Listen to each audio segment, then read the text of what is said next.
প্রিয় ফুটবল প্রেমী ভাই বোনেরা, আসসালামু আলাইকুম। আজকে কথা বলবো ব্রাজিল এবং আর্জেন্টিনার যে গ্রুপ রয়েছে, এই গ্রুপের মধ্যে কোন গ্রুপটি সবচেয়ে শক্তিশালী সে বিষয়ে কথা বলবো। অপরদিকে ব্রাজিল এবং হাইতির ম্যাচ রয়েছে আগামীকাল সকাল 6টা 30 মিনিটে। সেই ম্যাচ নিয়ে কথা বলবো। অনেকদিন পরে ভিডিওতে আসলাম কথা বলার জন্য। আগে কথা বলবো আর্জেন্টিনার যে গ্রুপটি রয়েছে সেই গ্রুপ নিয়ে। আর্জেন্টিনার গ্রুপে রয়েছে আলজেরিয়া, অস্ট্রিয়া এবং জর্ডান। এগুলো মধ্যম সারির দল, যেখানে অস্ট্রিয়ার র্যাঙ্কিং 24 এবং আলজিয়ার র্যাঙ্কিং রয়েছে 28। অপরদিকে জর্ডানের র্যাঙ্কিং 63। সবগুলো যোগ করলে যে ফলাফল দাঁড়ায় সেটা যদি আমরা 3 দিয়ে ভাগ দেই তাহলে বোঝা যায় যে 38। যদি 38 হয়ে থাকে তাহলে কিন্তু আর্জেন্টিনা মোটামুটি মধ্যম মানের যে গ্রুপ রয়েছে সেই গ্রুপে রয়েছে।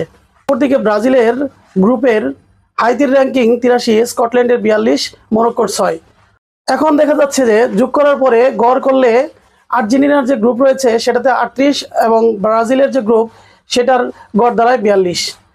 আপনারা দেখতে পারতেছেন যে আর্জেন্টিনার গ্রুপ মোটামুটি ব্রাজিলের চেয়ে একটু এগিয়ে, মানে শক্তিশালী। তো যাই হোক, ব্রাজিলের প্রথম ম্যাচটি হয়েছে মরক্কোর বিপক্ষে। মরক্কোর র্যাঙ্কিং 6। র্যাঙ্কিং যেহেতু 6 তাহলে মরক্কো অবশ্যই শক্তিশালী দল। আর আর্জেন্টিনার খেলা হয়েছে আলজেরিয়ার সাথে, যেখানে আর্জেন্টিনা 3টি গোল করেছে।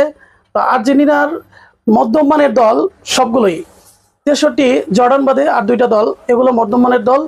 এগুলো যেমন মোটামুটি শক্তিশালী। আর ব্রাজিলের প্রতিপক্ষ মরক্কো বাদে আর 2টা যে টিম রয়েছে, যে গ্রুপের দল রয়েছে সেই দলের চেয়ে একটু কম শক্তিশালী, যেখানে হাইতি কিন্তু অনেক দূরে র্যাঙ্কিং 83। ব্রাজিল এখানে ফ্যাসিলিটি পাবে অনেক। এক বছর আগে এই হাইতিকে 7-1 গোলে হারিয়েছিল, আর্জেন্টিনাও 7 গোলে হারিয়েছিল। তো হাইতি আগামীকালের ম্যাচে অবশ্যই ব্রাজিলের কাছে হারবে, এটা ধরেই নেওয়া যায়। যে র্যাঙ্কিং, এই র্যাঙ্কিংয়ে ব্রাজিলের সাথে জেতা সম্ভব না। আর এরপরে রয়েছে অস্ট্রিয়া এবং আর্জেন্টিনার খেলা। সেখানে কিন্তু হাড্ডাহাড্ডি লড়াই না হলেও মোটামুটি লড়াই হবে এবং আর্জেন্টিনা এগিয়ে যাবে। আর জর্ডানের সাথে আর্জেন্টিনা কয়েকদিন আগে জিতেছে। আর্জেন্টিনা এটাতে নিঃসন্দেহে 3টি দলের সাথে চ্যাম্পিয়ন হয়ে গ্রুপ চ্যাম্পিয়ন হবে। আর ব্রাজিল হাইতির সাথে এবং স্কটল্যান্ডের সাথে খেলবে। হাইতির সাথে অনায়াসে জিতবে, স্কটল্যান্ডের সাথে একটু কন্টেস্ট হলেও হতে পারে।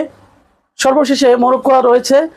মরক্কো এবং ব্রাজিলের মধ্যে যে 2টি দল বেশি গোল করতে পারবে তারাই কিন্তু গ্রুপ চ্যাম্পিয়ন হবে। ব্রাজিলকে যে গ্রুপ চ্যাম্পিয়ন বলে ধরা হবে এটা ভুল, কারণ মরক্কো অনেক ভালো খেলতেছে। মরক্কো গ্রুপ চ্যাম্পিয়ন হওয়ার দাবিদার। যে গ্রুপ রয়েছে নিরপেক্ষভাবে কোন গ্রুপটি শক্তিশালী, আমার কাছে বিচার বিশ্লেষণ করলে মনে হচ্ছে আর্জেন্টিনার গ্রুপ শক্তিশালী। আবার এটা গড় করলে, আর যদি আপনি মরক্কোর দিক থেকে দেখেন তাহলে ব্রাজিলের গ্রুপ কিন্তু আর্জেন্টিনার তুলনায় অনেক শক্তিশালী। তো যাই হোক, গ্রুপের যে দলগুলো আছে এগুলোর যে র্যাঙ্কিং, এই র্যাঙ্কিং দিয়ে কিন্তু খেলা হয় না। বেশিরভাগ ভালো ভালো দলগুলো কিন্তু ড্র করেছে। যাই হোক, গ্রুপ নিয়ে, গ্রুপের র্যাঙ্কিং নিয়ে, যে দলের র্যাঙ্কিং রয়েছে এই র্যাঙ্কিং নিয়ে যে আপনারা যদি জাজ করেন বিশ্বকাপ, তাহলে হবে না। আর আগামীকালের খেলা ব্রাজিলের সাথে হাইতির, সেই হাইতি এবং ব্রাজিলের খেলায় কতটি গোল হতে পারে প্রেডিকশন করতে পারেন। ব্রাজিল কতটি গোল দিবে এবং হাইতি কতটি গোল দিবে।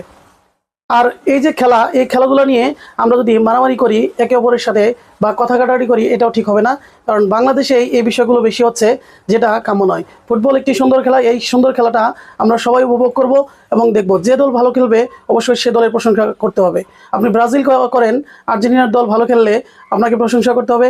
আর ব্রাজিল যদি ভালো খেলে অবশ্যই আর্জেন্টিনার যারা আছেন তাদেরকে, তাদের প্রতিপক্ষ ব্রাজিল, তাদের প্রশংসা করতে হবে। তাহলে কিন্তু ফুটবল খেলাটা অনেক সুন্দর হয়ে উঠবে।